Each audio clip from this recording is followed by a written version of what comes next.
The internet is an absolute pandemonium.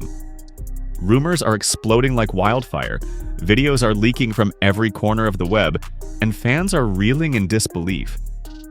Whispers, at first faint, are now deafening shouts. Love and hip-hop titans Kirk Frost and Yungjoc arrested. Yes, you heard right. What was supposed to be just another day on set, another routine shoot for the cameras, allegedly detonated into a violent clash, a full-blown brawl ending in handcuffs. And now, a shocking clip, raw and unfiltered, is circulating online, sending the entire reality TV world into a state of meltdown. Insiders are claiming tensions have been simmering beneath the surface for weeks. A pressure cooker ready to burst, but this level of explosion? No one saw it coming. Sources close to production paint a picture of a heated verbal exchange that spiraled out of control with terrifying speed, turning physical in mere minutes. Chaos, they say, erupted right there, in front of the rolling cameras. Screaming, shoving, security scrambling, and then the unmistakable wail of sirens. Now the question on everyone's lips, the question tearing through social media, is a simple, desperate why? What ignited this powder keg? Was it a deep-seated personal betrayal? A business deal gone nuclear? Or is there something even darker, something more profound at the heart of this explosive showdown? And, perhaps even more crucially, what does this mean for the future of the show itself? Stay locked in, because what you're about to hear is just the tip of the iceberg, and the details? They will leave you utterly speechless. Under a deceptively normal overcast sky, cameras were rolling. It was supposed to be another standard filming day for the latest season of Love and Hip-Hop. On the surface, everything appeared business as usual. Producers barked orders into headsets, crew members meticulously adjusted lighting, and cast members arrived, seemingly on schedule. But beneath this veneer of routine, something was undeniably off. An almost palpable, unspoken tension hung in the air, particularly thick whenever Kirk Frost and Yungjoc were in proximity. A glance exchanged here, a curt nod there, barely any words passed between them at all. For those who had been around the production long enough to truly read the room, it was glaringly obvious. Something was deeply, fundamentally wrong. Whispers had been circulating amongst the production team for weeks, hushed conversations in corners, snippets overheard in the makeup trailer, all pointing to a growing rift between Kirk and Josh. The rumored origin? A business deal, predictably gone sour. Apparently, Kirk had been making moves on the side, involving a club promotion, a lucrative venture that Jock was led to believe he would be a key part of. But, according to these whispers, Kirk allegedly cut Jock out of the deal entirely without so much as a heads up. And Yungjoc, as anyone who knows him could tell you, is not one to let something like that slide. The tension had been building slowly, almost imperceptibly at first.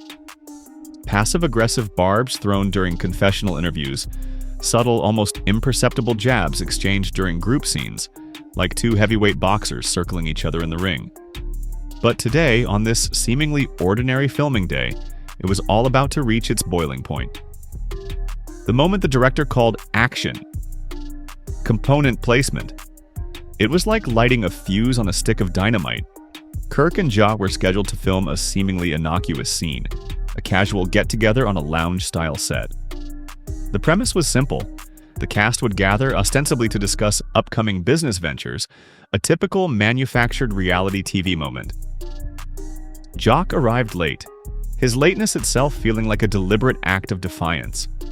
His expression was unreadable, a carefully constructed mask of indifference. He took a seat, and not just any seat, but one directly across from Kirk. A silent gauntlet thrown down in the polished studio air. They didn't speak at first. An almost unbearable silence descended, broken only by the hushed movements of the crew. Then Kirk leaned forward, ever so slightly, and muttered something under his breath. Too low for the boom mics to catch clearly, but loud enough, intentionally so, to detonate the simmering tension that was Yungjoc.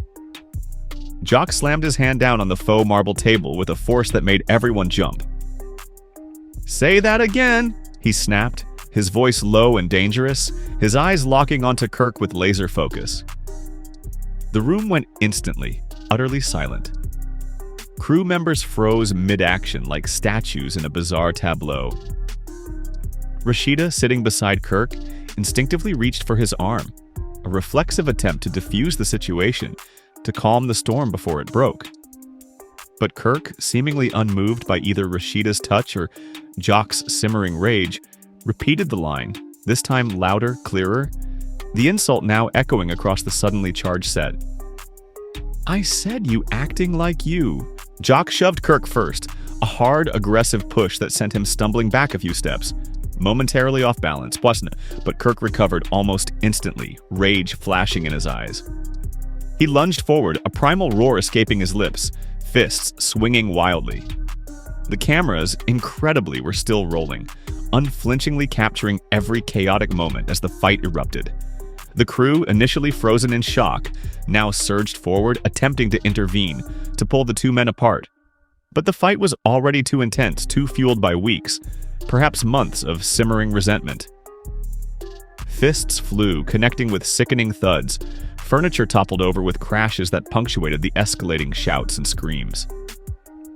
Even the other cast members, initially frozen in disbelief, jumped in, a chaotic mass of limbs and shouting voices, trying desperately to separate the two warring men. Rashida screamed Kirk's name repeatedly, her voice a desperate plea, almost drowned out by the sheer pandemonium of the scene. Mona Scott-Young, who wasn't even on set at the time, was called immediately, producers yelling frantically into walkie-talkies, their voices tight with panic. This wasn't just a minor scuffle, a staged reality TV moment gone slightly off script. This had escalated into a full-blown, out-of-control brawl, and it was all being captured on camera.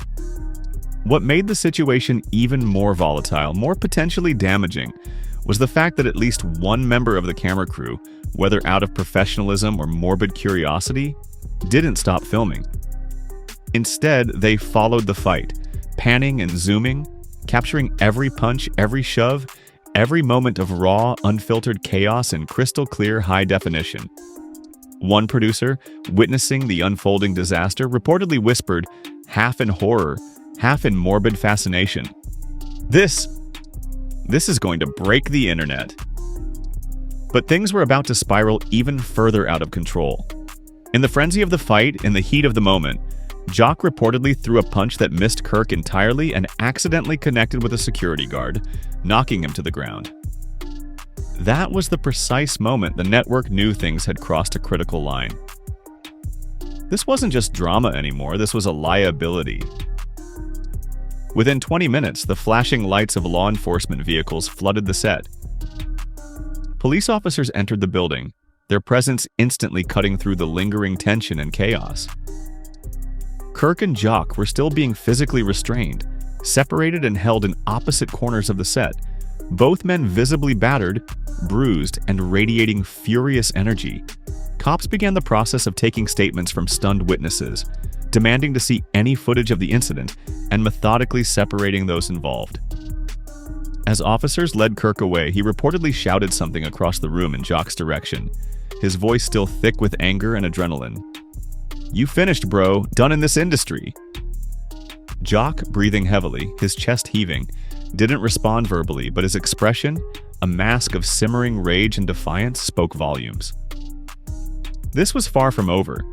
As word of the on-set altercation spread beyond the studio walls, social media erupted into a frenzy. Someone, likely from the production crew, had leaked a short 6-second clip of the brawl, the moment where Kirk swung the first punch. That clip hit Twitter, Instagram, and TikTok like a digital wildfire, instantly going viral. Fans were in shock, many initially refusing to believe what they were seeing. "This has to be scripted," one user commented, echoing the disbelief of many. But others insisted, the raw, unfiltered nature of the footage too real, too visceral to be fake. Within an hour, the 6-second video had racked up over 1 million views. Blogs and gossip sites pounced, headlines screaming Love and Hip-Hop stars Kirk Frost and Yungjoc involved in on-set altercation. TMZ posted a blurry, grainy photo, purportedly of both men being led away in handcuffs, further fueling the online inferno. Comment sections became digital battlegrounds, commenters ruthless in their judgments, fiercely debating who was right, who started it, and what this unprecedented level of chaos meant for the future of the show itself. Meanwhile, Rashida was spotted outside the police station, visibly distraught, her face streaked with tears. Sources claimed she was seen yelling at producers, demanding answers, and threatening to walk off the show entirely if Kirk wasn't released immediately. "This was supposed to be a business scene," she reportedly screamed, her voice cracking with emotion. "Not a damn war zone." Back inside the station, Kirk sat in a sterile interrogation room, his knuckles bruised and throbbing, his face still tight with residual tension. Police officers questioned him, asking him to recount the events of the day. He reportedly repeated the same narrative, that he felt threatened, that Joc provoked him, and that he acted